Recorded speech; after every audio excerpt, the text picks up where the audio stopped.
বাক্সাৰ বৰমাত পৰীক্ষাৰ ফলাফলক লৈ উল্লাস।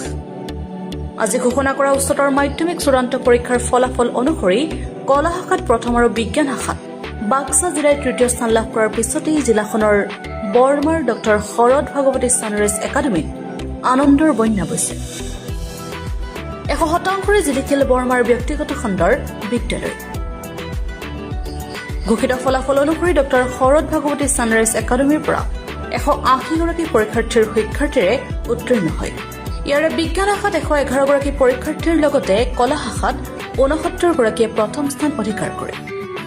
লগতে জিলাখনে কলা শাখাত প্ৰথম, বিজ্ঞান শাখাত তৃতীয় আৰু বাণিজ্য শাখাত ৰাজ্যৰ ভিতৰতে চতুৰ্থ স্থান লাভ কৰি জিলাখনলৈ সুনাম কঢ়িয়াই আনে।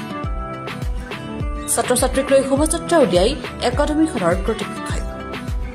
News export, Arunoday Assam.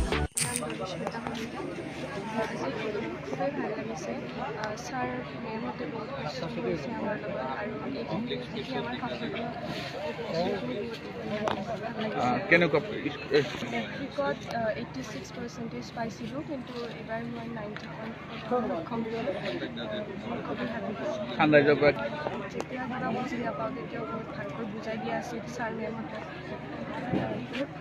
এতিয়া মই মোৰ বহুত ভাল লাগিছে। মোৰ নাম মাছুম পাঠক।